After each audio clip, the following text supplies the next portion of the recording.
नमस्कार दोस्तों। आज मैं फिर से आपके सम्मुख एक नई कहानी लेकर प्रस्तुत हूँ। मेरी आज की कहानी थोड़ी सी अलग है।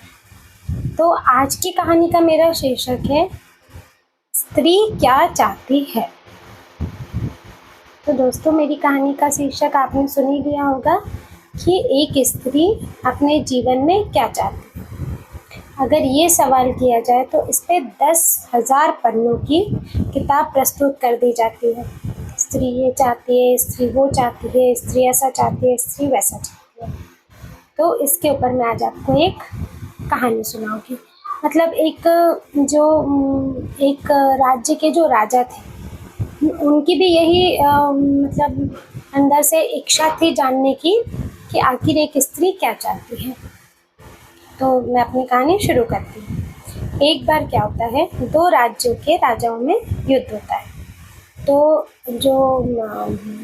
जिस राजा में अधिक बल होगा, जो अधिक बलवान होगा, वही जीतेगा। यह तो सत्य है, ये तो निश्चित है ना। तो दो राज्य के राजाओं में युद्ध होता है, तो एक राजा हार जाते हैं। जो दूसरे राजा होते हैं वो उनको बंधक बना के अपने साथ लेकर जाते हैं। कहा जाता था जो राजा हार गए होते हैं, वो जो राजा थे वो बहुत ही बुद्धिमान, चतुर और बहुत ही मतलब जिनका कि छठी इंद्री काम करती थी। वे इतने ही मतलब अच्छे प्रतापी राजा थे। परंतु उनके कुछ जो बीच में जो मुखबिर होते हैं या जो भी धोखेबाज होते हैं, उनकी वजह से वह हार गए। उनके राज्य का भेद दे दिया गया। तो उनको जो राजा जीत गए थे उन्होंने उन्हें बंदी बना लिया और उन्हें उनके राज्यसभा में पेश किया गया। तो उन्होंने बोला, राजा ने, कि आप अगर मेरे एक प्रश्न का उत्तर दे देंगे। किसने कहा? जो राजा जीत गए थे। उन्होंने कहा, यदि आप मेरे एक प्रश्न का उत्तर दे देते हैं तो मैं आपको छोड़ दूंगा और आपका राजपाट सब आपको लौटा दूंगा। तो उन्होंने भी सोचा क्या प्रश्न होगा, परंतु फिर भी उन्होंने स्वीकार कर लिया। तो उन्होंने बोला कि मेरा प्रश्न है कि एक स्त्री क्या चाहती है।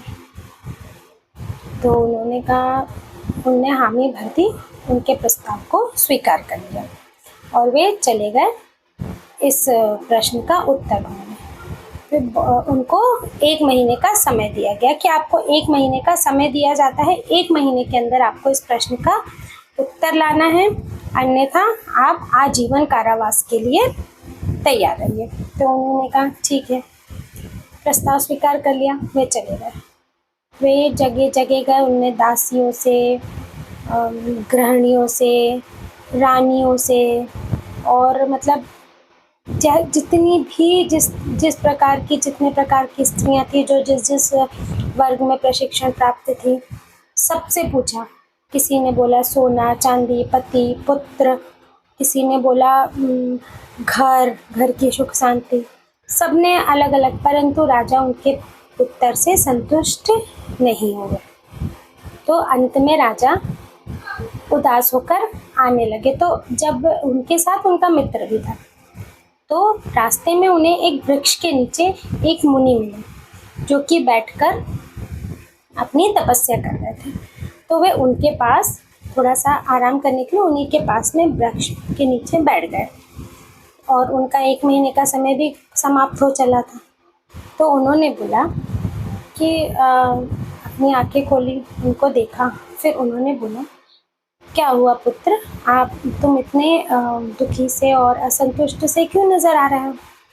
तो उन्होंने बोला कि मुनिवर, मैं युद्ध में हार चुका था और मुझे राजा ने मुझसे एक शर्त रखी। उन्हें उसके बारे में बताया कि मुझे एक प्रस्ताव दिया गया कि 1 महीने के अंदर आप इस प्रश्न का उत्तर लाइए।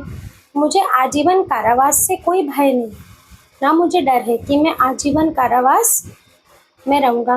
परंतु मेरे अंदर भी ये जिज्ञासा जाग चुकी है कि एक स्त्री क्या चाहती है। मुझे सभी ने उत्तर दिया। मैं बहुत सारी स्त्रियों के पास गया, बहुत सारी स्त्रियों से मिला, बहुत सी औरतों ने मुझे उत्तर दिए, कि किसी ने सोना चांदी, किसी ने जेवर, किसी ने पति, किसी ने पुत्र, किसी ने पिता, किसी ने भाई, सभी ने अलग अलग तरीके के जवाब दिए, बहुत सारे, परंतु मैं संतुष्ट नहीं हुआ, क्योंकि जो सबके जवाब देने का तरीका था, मुझे उन सबकी आंखों में, उन सबके चेहरे पर एक असंतोष की झलक नजर आई।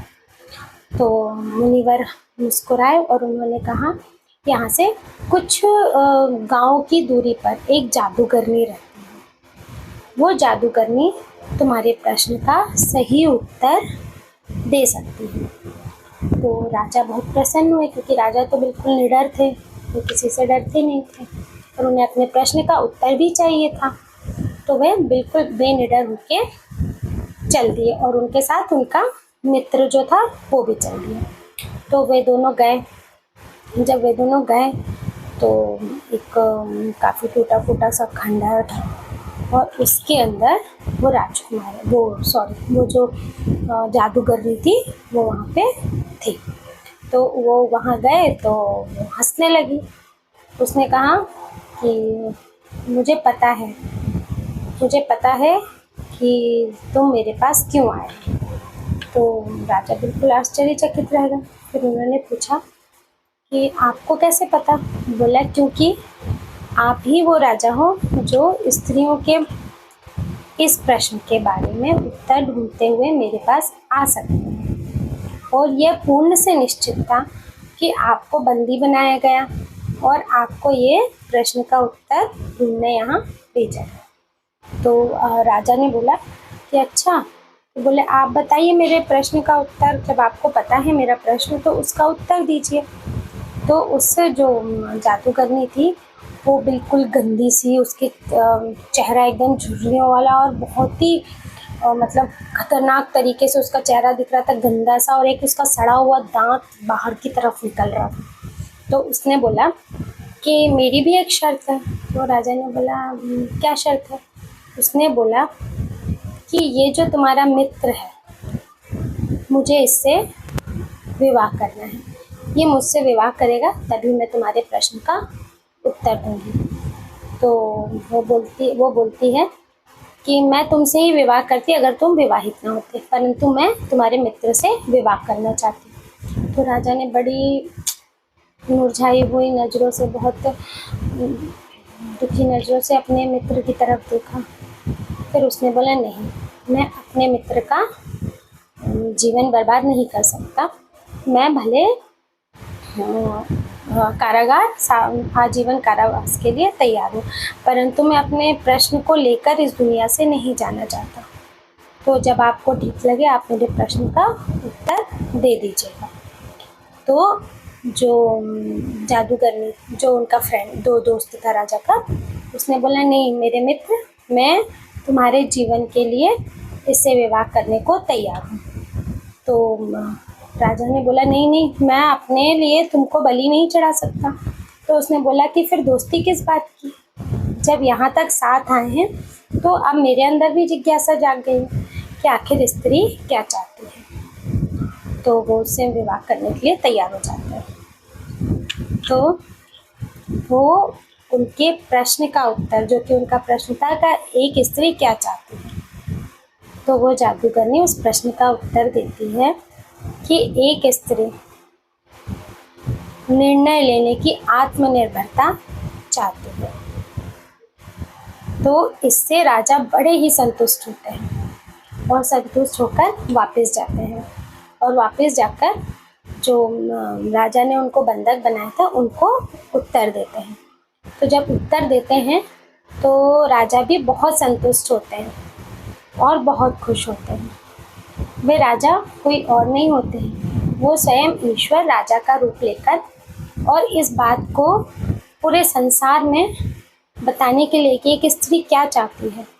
सोना, जेवर, हीरे, मोती, आभूषण, ये सब नहीं चाहती है, खुल के सांस लेना चाहती है और अपने निर्णय के लिए आत्मनिर्भर होना चाहती है। तो जो उनके दोस्त रहते हैं, जो उस जादूगरनी से विवाह करते हैं, तो वो जादूगरनी कहती है कि देखो, अब मैं तो तुम्हारी पत्नी हूँ, तुमने मुझसे विवाह कर लिया, तो अब मैं 12 घंटे इसी रूप में रहूँगी और 12 घंटे एक सुंदर खूबसूरत युवती के रूप में रहूँगी। तो आप बताओ आप क्या चाहते हो? तो उनके मित्र ने कहा, जब मैं तुम्हारे प्रश्न का उत्तर जान गया हूँ तो निर्णय तुम पर छोड़ता हूँ। अब तो तुम मेरी अर्धांगिनी हो, तुम मुझे किसी भी रूप में प्रिय हो, तुम जैसे रहना चाहती हो रह सकती हो। तो वो तुरंत एक सुंदर स्त्री के रूप में प्रकट हो जाती है और फिर वो बताती है कि मैं एक राजकुमारी हूँ और मैं बहुत ही खूबसूरत थी, परंतु मुझे इस प्रश्न का उत्तर देने के लिए और इस दुनिया की कुटिल नज़रों से बचने के लिए ये रूप धारण करके यहाँ रहना पड़ा। तो दोस्तों, क्या होता है, एक स्त्री जब बच्ची होती है तो छोटी होती है तो उसके पिता का दबाव होता है उस पर और उसे बोला जाता है हम तुम्हारी सुरक्षा कर रहे हैं। मैं मानती हूँ उनकी सुरक्षा की जाती है। फिर जब वो थोड़ी बड़ी होती है तो यदि उसका बड़ा भाई है तो फिर वो उस पर अपना हुक्म चलाता है, उसे दबाता है और कहा जाता है कि वो उसकी सुरक्षा कर रहा है। जब उसकी शादी होती है तो वो अपने पति के घर जाती है, उसके पति के हिसाब से चलती है। फिर यदि उसका पुत्र हुआ तो कुछ समय बाद वो अपने पुत्र के हिसाब से चलती है। तो स्त्री कभी भी अपना निर्णय स्वतंत्र रूप से नहीं ले पाती और वो इसी तरीके से जीना सीख जाती है और वो स्वयं को उनके हिसाब से ही ढालना सीख लेती है। इसीलिए कहा जाता है कि औरत को हमेशा अपना निर्णय लेने का अधिकार होना चाहिए। वैसे तो है, परंतु महिलाएं नहीं ले पाती हैं। तो दोस्तों, आपको मेरी कहानी कैसी लगी? प्लीज़ मेरे चैनल को लाइक, सब्सक्राइब एंड शेयर करें। धन्यवाद। जय महाकाल।